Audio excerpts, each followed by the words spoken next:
Lanal Toli-Toli gelar vaksinasi warga pulau terluar.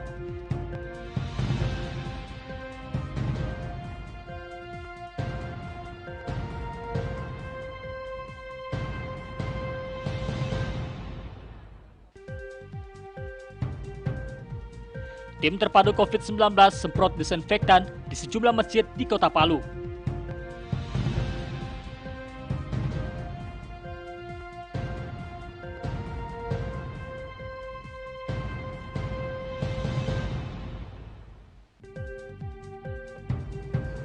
Realisasi penyaluran dana stimulan di Kabupaten Donggala capai 99,85%.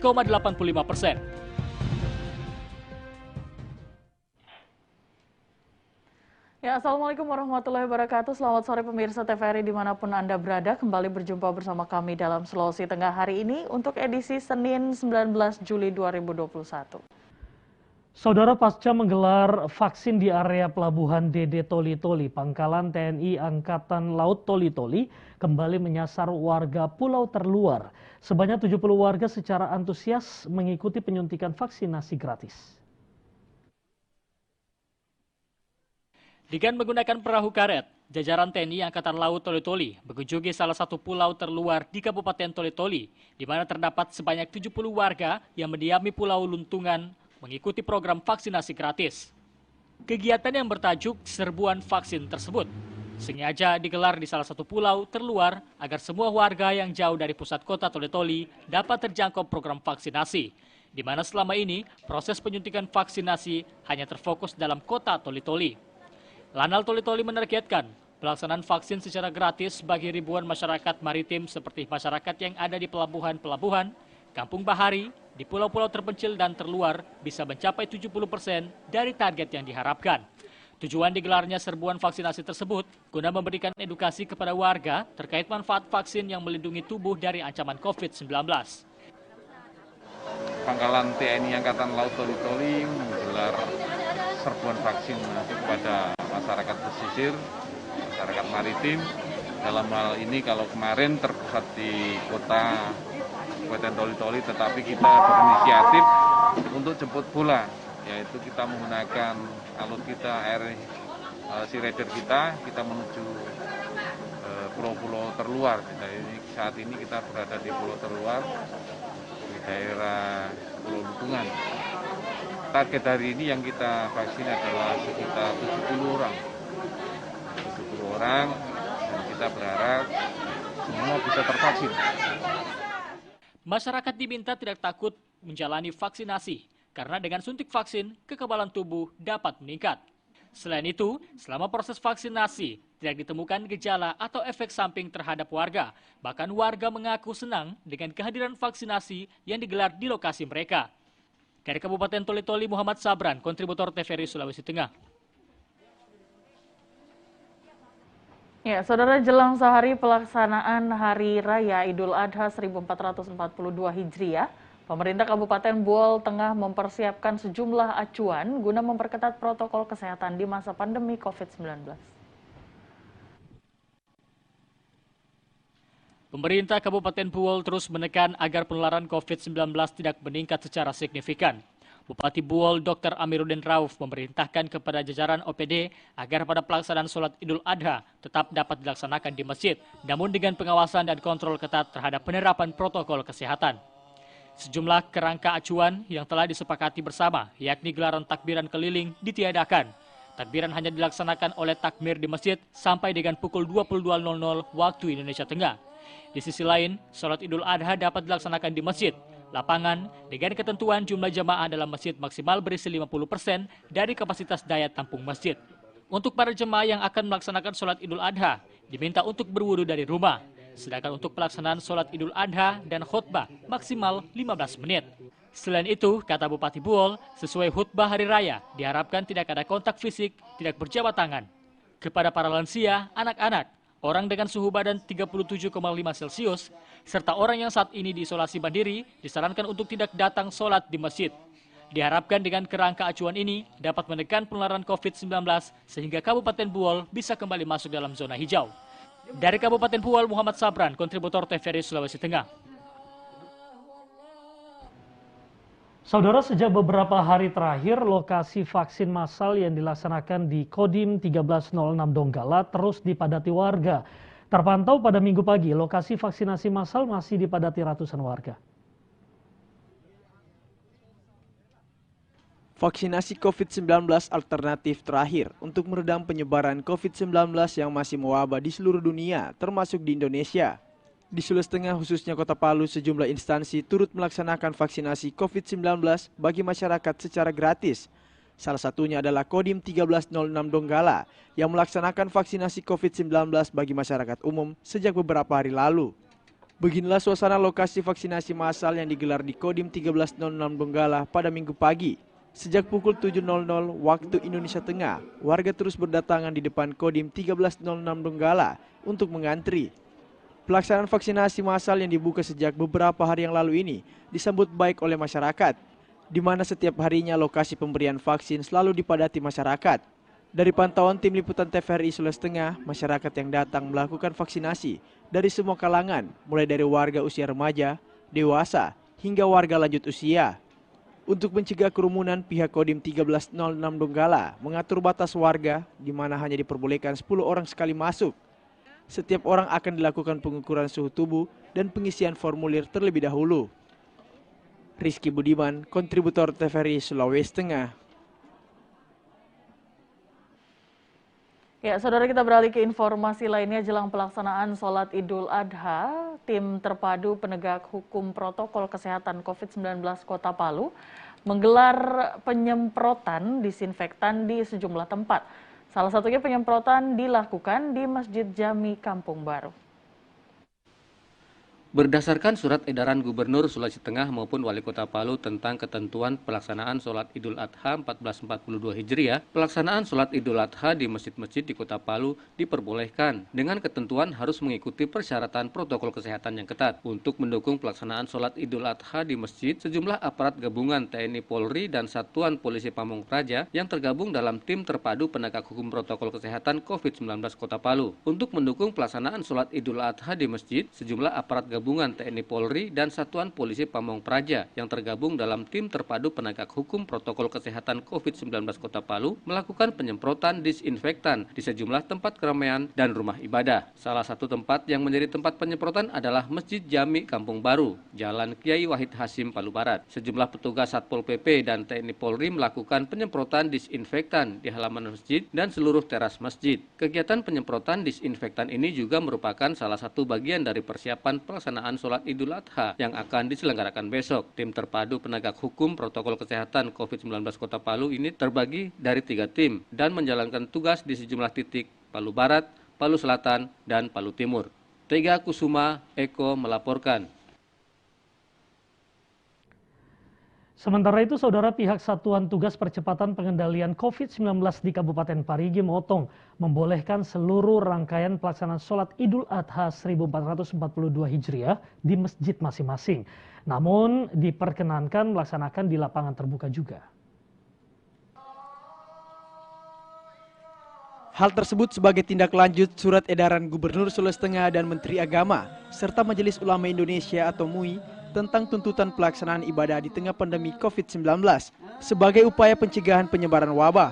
Pihak Satuan Tugas Percepatan Pengendalian COVID-19 Kabupaten Parigi Motong menyebutkan, pelaksanaan sholat Idul Adha di masjid dinilai mudah dikontrol. Menurut pihak Satgas Kabupaten Parigi Motong yang kini masuk pada peta sebaran zona kuning COVID-19, dibolehkan menyelenggarakan sholat Idul Adha berjamaah di masjid. Namun dengan syarat 50% jamaah dari kapasitas masjid. Setiap pengurus masjid juga ditekan wajib menaati ketentuan yang diberlakukan sesuai dengan protokol kesehatan. Gubernur kemarin itu diserahkan ke masing-masing daerah untuk melaksanakan. Kalau memang dianggap bahwa daerahnya masih memungkinkan untuk silakan di masjid. Mungkin di lapangan tidak. Sehingga pelaksanaan kegiatan Idul Adha ini nanti betul sudah bisa terpantau. Kalau di lapangan mungkin ya tidak bisa izinkan karena melibatkan orang banyak. Tapi kalau di masjid ya mungkin sangat terbatas. Masih diperbolehkan, yang penting prokes ya. Iya, prokes. Sementara itu, alasan lain ditiadakannya sholat Idul Adha berjamaah di lapangan seperti tahun-tahun sebelumnya dilaksanakan kawasan kantor Kabupaten Parigi Mutong, dikhawatirkan masuknya warga daerah lain ikut berbaur. Dari Kabupaten Parigi Mutong, Amirullah Jarabe, kontributor TVRI Sulawesi Tengah. Ya, saudara, pihak kepolisian belum dapat memastikan identitas kedua terduga daftar pencarian orang Mujahidin Indonesia Timur Poso yang tewas dalam kontak tembak dengan Satgas Madagoraya pada Minggu 11 Juli 2021. Hingga saat ini kepolisian daerah Sulawesi Tengah belum dapat memastikan identitas dari 2 DPO MIT yang tewas tertembak pada Minggu 11 Juli 2021. Diketahui kondisi jenazah yang sudah rusak menyulitkan proses identifikasi yang dilakukan pihak kepolisian. Wakasatgas Humas Operasi Madagoraya AKBP Bronto Budiono mengatakan, saat ini tim Inafis dan DVI Bitdokes Polda Sulawesi Tengah masih bekerja untuk membandingkan sampel sidik jari yang telah didapatkan. Mengambil sampel-sampel DNA kepada keluarga DPO teroris tersebut. Pak, kalau yang malam ini Pak, korban yang AA ini apakah sudah ada keluarga yang datang melapor yang malam ini? Sampai sekarang belum ada. terkait dengan 2 jenazah teroris kemarin Pak, apakah sudah ada pihak keluarga yang datang untuk diperiksa atau dicocokkan DNA-nya dengan jenazah yang ada? Apabila sudah, nanti perkembangan akan kita sampaikan. Ya. Pihak Satgas Madagoraya berharap ada pihak keluarga yang datang ke pihak kepolisian untuk diambil sampel DNA, sehingga ada bukti pembanding dari 2 jenazah dan keluarga. Sebelumnya, 2 daftar pencarian orang yang tewas ditembak pada 11 Juli 2021 di Desa Tanah Lanto itu telah dimakamkan di Pekuburan Poboya, Kota Palu tanpa identitas. Rian Saputra, kontributor TVRI Sulawesi Tengah. Saudara, realisasi penyaluran bantuan sosial untuk rehabilitasi rumah rusak akibat bencana gempa bumi dan tsunami pada 2018 silam di Kabupaten Donggala sudah mencapai 99,85%.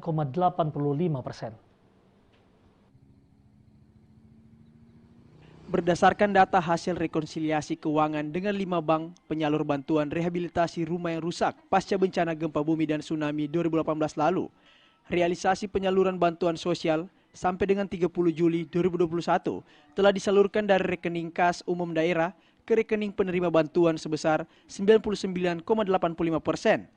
Hal itu disampaikan Bupati Donggala melalui Wakil Bupati Donggala Muhammad Yasin saat paripurna mendengarkan jawaban Bupati atas pandangan umum fraksi terhadap pengantar nota keuangan pertanggungjawaban pelaksanaan APBD tahun 2020. Adapun jumlah sisa dana yang belum tersalurkan tersebut dikarenakan beberapa hal, diantaranya penerima bantuan yang masih memiliki NIK dan KK sementara, sehingga saat ini masih dalam proses perekaman KTP untuk mendapatkan NIK dan KK pada kantor Dukcapil Kabupaten Donggala. Sejumlah 24 kepala keluarga yang terdiri dari rusak sedang 15 kepala keluarga dan rusak ringan 9 kepala keluarga. Selain itu adanya perubahan kriteria kerusakan dan tambahan baru berjumlah 17 kepala keluarga yang terdiri dari rusak berat 1 kepala keluarga, rusak sedang 5 kepala keluarga, dan rusak ringan 11 kepala keluarga. Pihaknya berharap penyaluran dana stimulan dapat terrealisasi 100% di tahun 2021 ini. Dari Kabupaten Donggala, Andika Pratama, kontributor TVRI Sulawesi Tengah. Ya, pemirsa, sebelum dilalu lintaskan keluar daerah Sulawesi Tengah seperti daerah Kendari, Balikpapan, dan Tarakan, ribuan ekor sapi asal Sulawesi Tengah dilakukan uji sampel untuk mengetahui apakah mengandung bakteri brucellosis atau tidak. Provinsi Sulawesi Tengah selalu menjadi penyuplai hewan kurban setiap tahun untuk beberapa daerah di Pulau Sulawesi dan Kalimantan. Mutu serta kualitas hewan kurban, baik itu sapi maupun kambing, menjadikan hewan kurban dari Sulawesi Tengah menjadi incaran daerah lain di Sulawesi dan Kalimantan. Jelang Hari Raya Idul Adha, permintaan hewan kurban sapi dan kambing dari luar Provinsi Sulawesi Tengah seperti Kendari, Balikpapan, dan Tarakan mengalami peningkatan. Hingga kini pihak Balai Karantina Pertanian Kelas 2 Palu telah melalu lintaskan sebanyak 3.459 ekor sapi dan 2.951 ekor kambing ke Provinsi Kalimantan. Namun sebelum dilalu lintaskan, ribuan ekor sapi dan kambing ini terlebih dahulu dilakukan uji sampel untuk mengetahui apakah hewan sapi dan kambing tersebut mengandung bakteri brucellosis atau tidak. Kalau untuk sampelnya sendiri, biasanya pengambilan sampel itu dilakukan oleh tim dinas dan juga karantina seperti itu. Selama periode Juni sampai Juli, ada beberapa yang ditemukan positif, tapi tidak banyak. Mungkin hanya sekitar 4 atau 5 sampel yang ditemukan positif. Biasanya tindak lanjutnya adalah kami informasikan ke pemilik sapi, kemudian pemilik sapi akan membawa sapinya ke rumah potong hewan. Gitu. Nanti di rumah potong hewan itu mereka akan potong sapinya, kemudian untuk dagingnya itu masih bisa dikonsumsi. Dari ribuan ekor sapi dan kambing ini, pihak Balai Karantina menemukan 4 ekor sapi yang mengandung bakteri brucellosis. Selanjutnya keempat ekor sapi ini langsung dilakukan pemusnahan dengan cara dipotong. Gabdika Chandra, kontributor TVRI Sulawesi Tengah. Sementara itu, saudara, permintaan hewan kurban dari luar daerah Sulawesi Tengah periode Juni hingga Juli 2021 mengalami peningkatan. Tercatat sebanyak 3.459 sapi potong dan 2.591 kambing dilalu lintaskan ke beberapa wilayah di Pulau Kalimantan. Berbeda dengan tahun sebelumnya, permintaan hewan kurban seperti sapi potong dan kambing dari luar Sulawesi Tengah pada Hari Raya Idul Adha tahun ini mengalami peningkatan. Tercatat pada periode Juni hingga Juli 2021 ini, Balai Karantina Kelas 2A Palu telah melalu lintaskan sebanyak 3.459 sapi potong dan 2.951 kambing di daerah Balikpapan, Samarinda, serta Berau. Subkoordinator Karantina Hewan Balai Karantina Pertanian Kelas 2A Palu, Dr. Nanang Handayono, menjelaskan meningkatnya permintaan hewan kurban dari luar daerah Sulawesi Tengah karena kualitas sapi potong dan kambing di daerah ini tidak kalah bagus dengan daerah lain. Sapi dan kambing ini sendiri berasal dari Kota Palu serta Kabupaten Donggala. Juli ini ya, jadi dari mulai bulan Juni sampai Juli ini, kalau yang biasanya itu hanya 1.200, sekarang itu menjadi sekitar 2.900 katanya itu. Dari bulan Juninya, terus Julinya itu ada sekitar 496.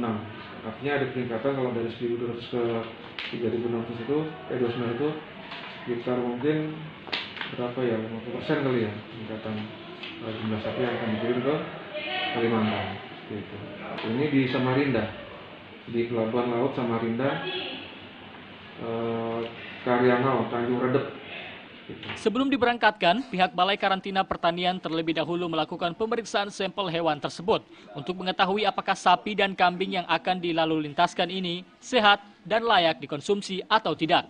Gabdika Chandra, kontributor TVRI Sulawesi Tengah. Ya, saudara, jelang Hari Raya Idul Adha 1442 Hijriah, sejumlah pedagang sapi potong musiman mulai bermunculan di sejumlah titik di wilayah Kota Palu.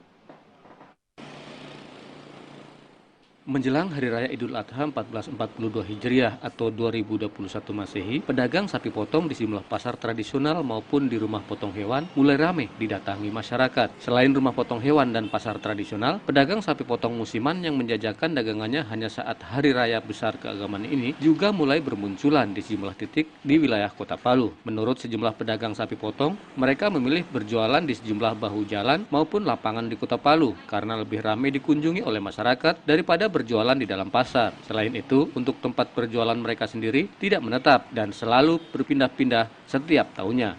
Pemandangan seperti ini selalu dijumpai saat hari raya, baik hari raya Idul Fitri maupun hari raya Idul Adha, seperti saat ini.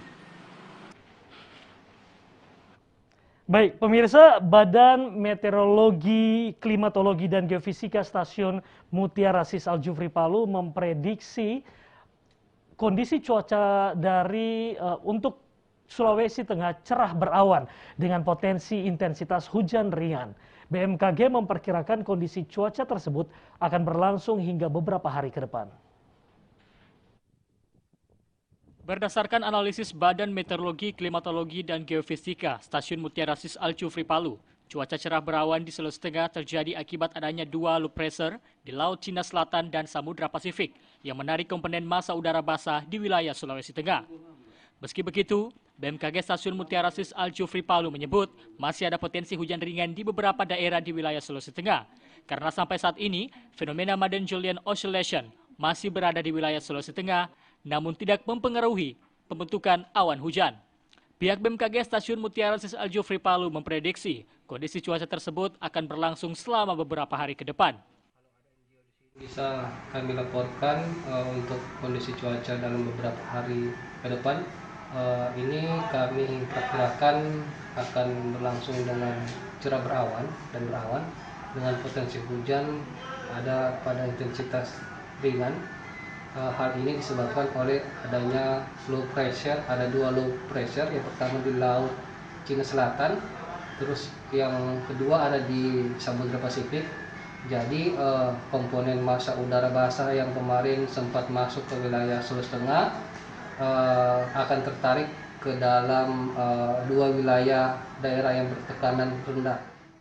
Sementara untuk kondisi perairan di wilayah Sulawesi Tengah diprediksi juga stabil dengan ketinggian gelombang 0,5 hingga 1 meter. Rizky Budiman, kontributor TVRI Sulawesi Tengah. Ya, Saudara, Kominfo akan mulai menghentikan siaran analog secara bertahap dan beralih ke siaran TV digital.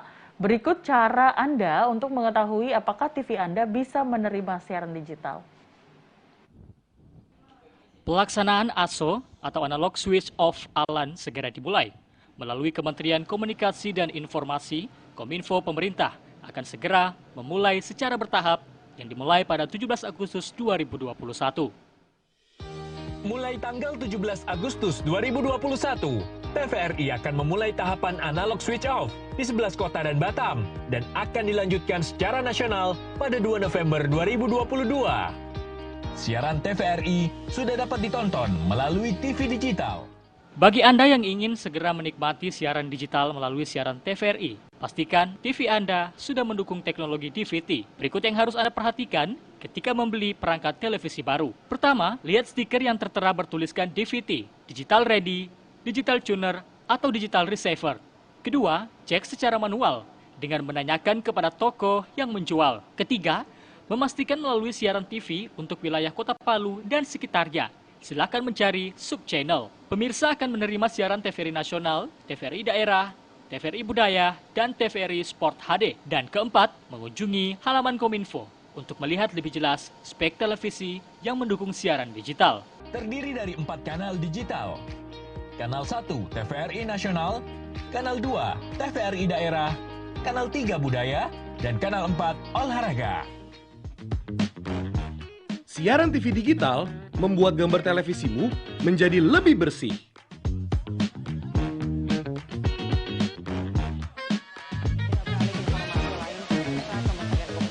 Tidak hanya bersih gambarnya, siaran TV digital juga lebih jernih suaranya. Terus membangun infrastruktur telekomunikasi di wilayah tertinggal, terdepan dan terluar. Selain membuat gambar lebih bersih dan suara lebih jernih, teknologi TV digital juga lebih canggih. Jika televisi Anda belum mendukung, silakan pemirsa TVRI menggunakan perangkat set-top box DVB T2. Rizky Eko, TVRI Sulawesi Tengah melaporkan.